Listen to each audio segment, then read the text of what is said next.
The Upanishad considers these as rice or food, the final completion of its specialization being a dead-end fixed sauce or pickle added to the rice base of the food, called maran, the cul-de-sac terminus of artificial specialization. The basic ego is characterless and neutral, but becomes special with the Brahman and Kshatriya characteristics, which eventually results in its extinction in death. The numinous self is the neutral basis for all secondary systems, whether psychological or religious. Such is the attitude of the higher Upanishads regarding Brahmanism. If this attitude is unclear, we find further allusions to the four castes in the Bhagavad Gita. The four castes are created by me, i.e., Krishna, Guru, God or Acharya, in order to divide the innate nature and aptitudes and activity. And I am its author, also know its performance. The inherent contradiction in this verse is that God creates caste and destroys it himself. This verse can only be explained in the light of the paradoxical re-evaluation of caste prevailing at the time of its composition. In any human society, as in Plato's Greek society, occupations and corresponding tastes are necessary and essential.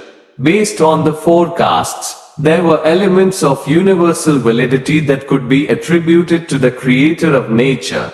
However, wisdom transcends nature, transcends the practical realm of relativistic, historical, or sociological imperatives, seeks pure reason, and merges what has been constructed by prior imperatives with new or re-evaluated terms of freedom.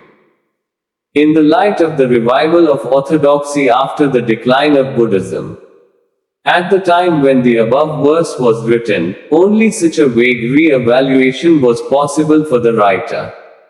Guru Narayana had no need of this ambiguity, indeed his clarity restores the whole position. In these 5 verses he draws different conclusions. Humanity is one, species are indivisible, jati. There is no room for pluralism at any level of human nature, socially, religiously, or ideologically. Let alone factual, empirically verified, contemplative truths, caste superiority is not accepted. History does not lend valid support to this idea. Notes L. Mannam Sahasreshu Kashchid Yatati Siddhaye Yattam Api Siddhanam Kashchin Mam Veti Tatvata. Sankara's caste scruples and orthodoxy. The pariah did so, not only on ordinary human grounds, as the story goes, but on the basis of Sankara's own advaitic approach. From the nature of the poem, Sankara is supposed to have learnt from the pariah counterpart the lesson of the neutral wisdom of this matter of caste and outcast.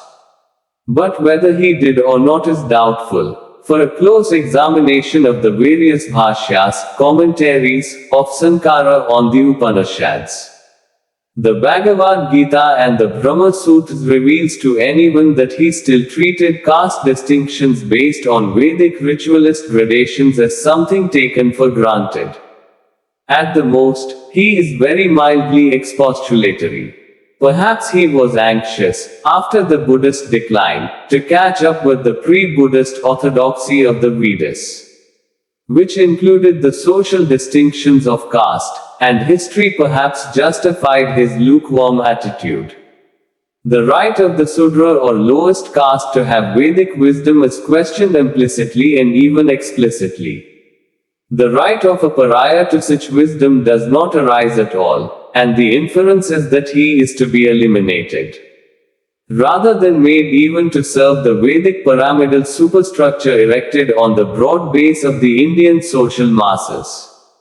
Further, as Sankara must have known, the pariah represented a valid word wisdom belonging to his own historical context. Which word wisdom was, as in Tiruvalluvar, even better than the later revalued Vedic-based word. The anterior Veda typified in the Quran was as good at least as the posterior Aryan Veda, which latterly became too critically defective and esoteric. For a fuller examination of this, we refer the reader to what we have said already concerning Aryan and Proto-Dravidian dialectics in our discussion of blast and counterblast. In bygone days of a pariah woman, the great sage Parasara was born. As even he of Vedic aphorism fame of a virgin of the fisher folk.